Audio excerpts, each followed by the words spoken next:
सद्गुरुदेव भगवान की जय। श्री सीताराम सरकार की जय। श्री राधा रमण लाल की जय। श्री गौरी शंकर महादेव की जय। सभी दर्शकों और भक्तों को कोटि कोटि प्रणाम। सबको प्रेम भरा जय जय श्री राधे, जय जय श्री सीताराम। जितने भी साधक हैं, भक्त हैं, बहुत ध्यान से इस सत्संग को सुनेंगे और बहुत ही महत्वपूर्ण बात है।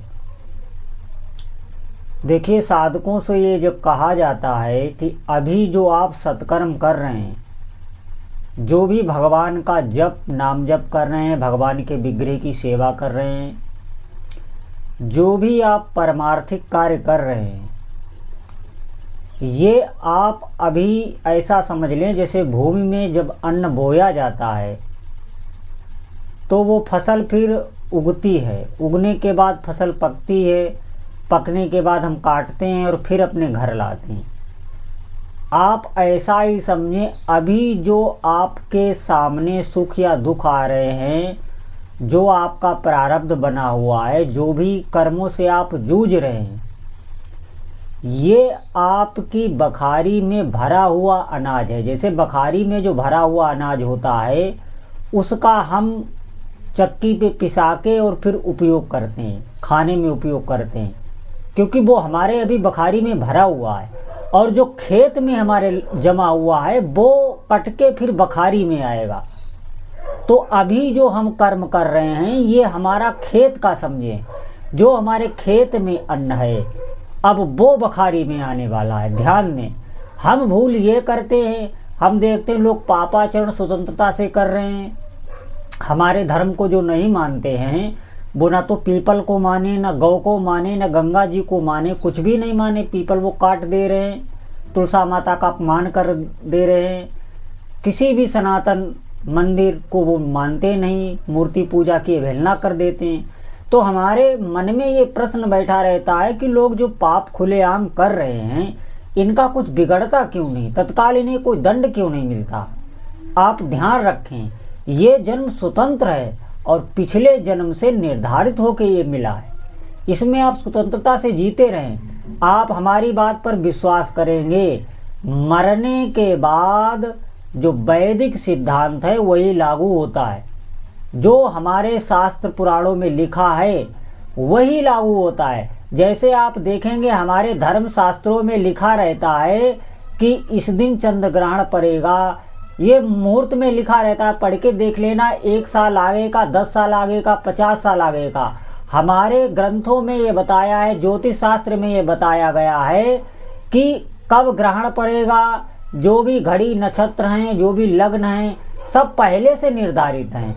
समय का जितना अच्छी गणना हमारे धर्म ने बताई है, जो मौसम के बारे में बताया है, वैसा ही होता है। ठीक इसी प्रकार मरने के बाद वही लागू होता है जो हमारे धर्म शास्त्रों में बताया गया है, लिखा रखा है। यमदूत आते हैं, मरने के मृत्यु के उपरांत यमदूत आते हैं, कर्मों का चिट्ठा खुलता है यमराज के पास, और वहाँ से ये नरक भोगेगा, स्वर्ग भोगेगा, ऊपर के लोकों में जाएगा, कहाँ जाएगा, भूत प्रेत योनि में जाएगा, ये सब निश्चय होता है। आप विश्वास करें सनातन धर्म की एक एक बात पर। जैसे हमारे पत्रे में लिखा रहता है कि कैसा मौसम होगा, कैसी सर्दी पड़ेगी, कैसी बरसात होगी, निश्चित मानिए वैसा ही होता है। अच्छा विचारने वाला हो ज्योतिष का, वो ठीक ठीक बता देता है। सब कुछ पहले पंचांग में लिखा रखा है, आज से नहीं, अनादिकाल से। ज्योतिष एक शास्त्र है, उसे दृष्टि कहते हैं, उसे अपने शास्त्रों में दृष्टि, भगवान के नेत्र को ज्योतिष कहते हैं। तो आप ध्यान दें, ये तो रही एक अलग बात। इसका मतलब ये नहीं है कि आप ज्योतिष शास्त्र के चक्कर में पड़ जाएं, नहीं। हमें भगवान का भजन करना है, भगवान के भजन से ही कर्म नष्ट होते हैं, और कोई ऐसी क्रिया नहीं है जो नाम जप ना करके आप कर लें। केवल और केवल भगवान नाम जप से ही कर्म भस्म होते हैं। पाप कर्म भस्म तो होते ही हैं, शुभ कर्म जो बांधने वाले हैं वो भी भस्म होते हैं।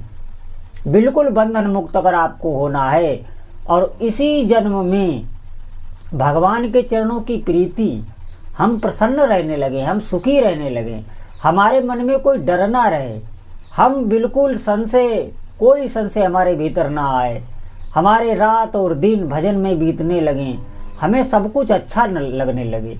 जो ये भगवान की सृष्टि है, सच मानिए ये भगवान की ही सृष्टि है और सब कुछ यहाँ पर विधान करने वाले हमारे प्रभु ही हैं। जो हमारे धर्म को नहीं मानते, हमारे धर्म की अवहेलना करते हैं, उपहास करते हैं, आप निश्चित मानिए अब आगे का उन्होंने अपना रास्ता बहुत बहुत बुरा कर लिया, आगे उनकी गति बहुत खराब होने वाली है।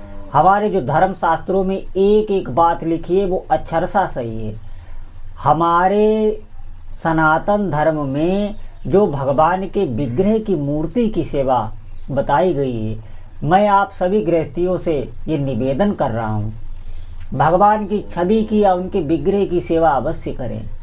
उस सेवा का पूरा पूरा फल मिलता है। जैसे इस संसार में हम किसी की सेवा करें तो उसका फल मिलता है, उस सेवा को वो मानता है। आप किसी की निस्वार्थ भाव से सेवा करें तो देखना वो आपका ऋणी हो जाता है।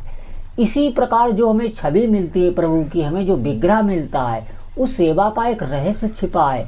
आप पुष्प चढ़ाते हैं, आप भगवान को स्नान कराते हैं, आप भगवान को भोग लगाते हैं, उनकी आरती करते हैं, उनको शयन कराते हैं, ये सब सेवा प्रभु स्वीकार करते हैं, वो भक्त के ऋणी हो जाते हैं। ये महापुरुषों द्वारा स्थापित सेवा है। आप क्या समझते हैं? हम जैसे ये लोग जो निंदा करते हैं, आप निश्चित मानिए ये अज्ञानी हैं, बिल्कुल अज्ञानी हैं।